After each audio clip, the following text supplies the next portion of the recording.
Hey guys, Honda here. Um, had a my power supply went out on my computer, so I created a new world in Tekkit on my laptop so I could continue to play. And now I'm on my computer again after my laptop is, I'm sorry, after my power supply is fixed and video card went out as well, so my video card got changed. Anyway, things look a little different. That's why I created a new map, like I said, on my laptop. And what I did was transfer that map over to my PC because I like this map a little better than the one I had done before. I had learned some things on the first map that I implemented in this one, so things seemed to go a little better. So I'm going to go over some things here real quick. A lot of things are going to look similar, and a lot of things are going to be a little different. So this is basically my base of operations that I'm working with. Cactus Farm, reeds for enchanting. I found this large base over in that area that I'm going to build to, but for right now this is going to be my base of operations for gathering resources to get to that step. Sorting machines, they go under the ground here and feed these chests. This is a feeder chest that I put things in, and it puts things in the system. As you can see, it'll come out of this pipe here. There it goes, and then it goes up into the system. This is my compressor that is converting all my scrap into diamonds. Chest there for tools that are getting repaired. A lot of the stuff up here is the same as in the other base. This base is a little smaller. When I built the first one, I wasn't sure exactly how big it needed to be, so I built it a little too big. I've got a diamond pipe here for things that I want to enter the macerator system, and another one here because I ran out of filtering slots. So I've got 2 slots that feed into this chest. Rotary macerators. Power supply is on the back side of the wall here, right there. And the same with these induction furnaces over here. Power supply is on the other side of that wall. Sorting machine, things that I want to go into the oven. Mindful of this chest and that pipe down there, I'll talk about that in just a second. Basic system, same way, rotary macerators. The final one is a catch for things that I want to bypass the ovens, overflow. And back down here to the chest again. This pipe basically right here feeds up into that chest, so if I want to bypass the macerator system, I can throw, say, a cobblestone in there, and then it'll go straight up into the ovens, basically. And then comes down here to the sorting machines. Same setup as before. If it's not one of these, it goes to here. If it's not one of these, it goes to here. And if it's not one of these, it goes to this chest here. So that's the sort, basically. A couple things I'm going to add to this area. I've learned today a great deal about power and how much power I need and how much power I don't need. And what I found out is that I'm wasting a bunch of power.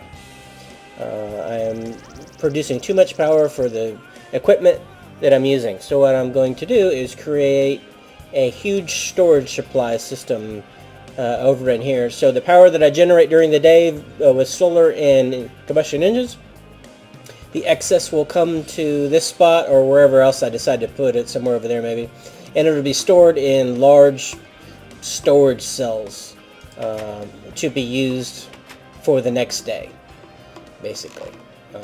So that's what we're going to do. Just energy conservation is what we're going to build there. So down to the mines. Down here. And headed over into the mine system.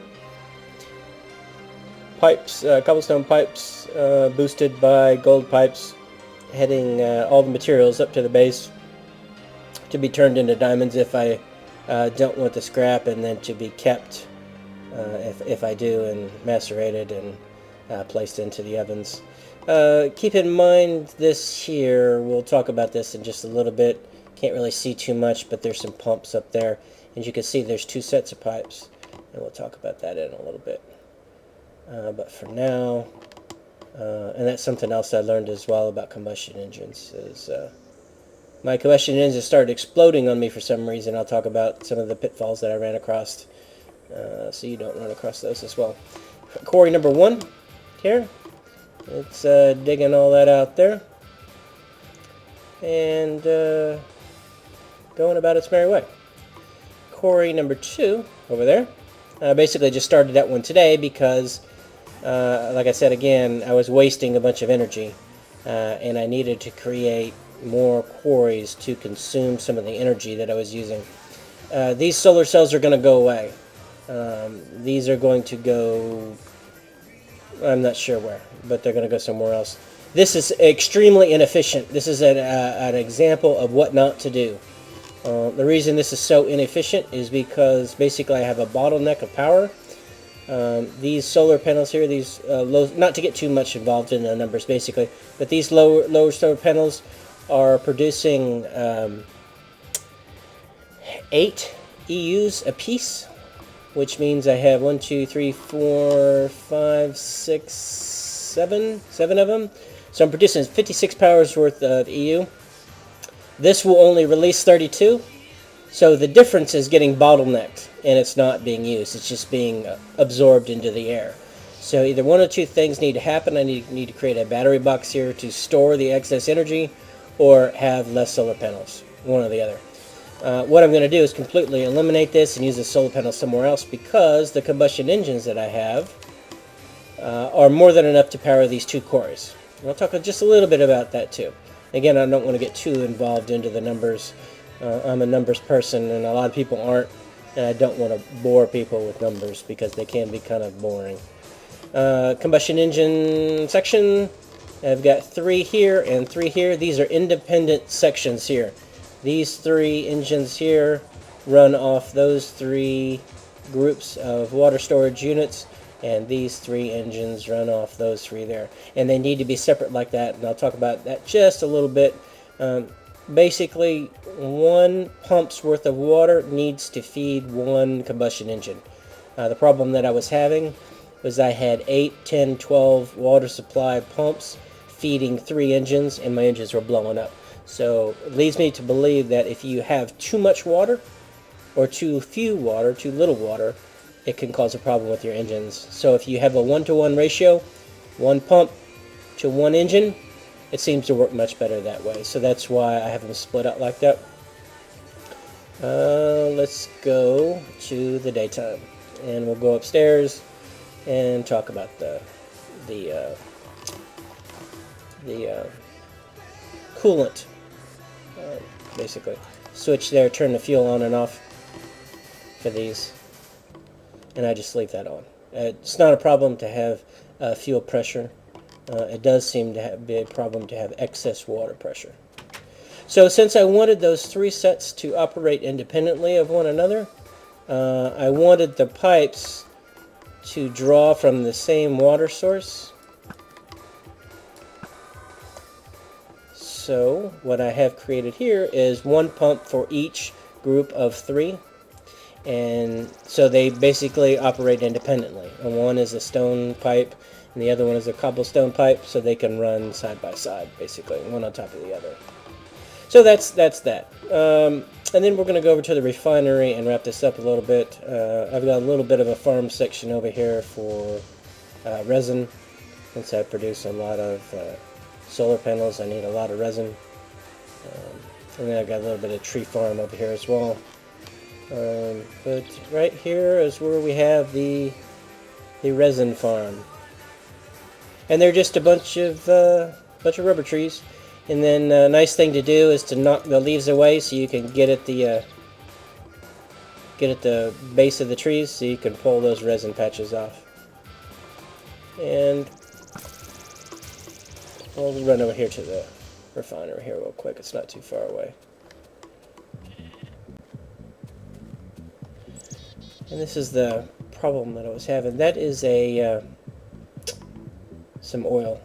Pretty much mined the oil out of this area, so I had to go to the other side of that biome over there and draw some more oil, basically. So that's what that is. And this is the refinery, and you can see it's backed up. I've got so much oil that's backed up. Down into the refinery,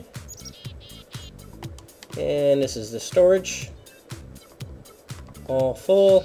on-off switch for the pumps underneath there to pump oil into here.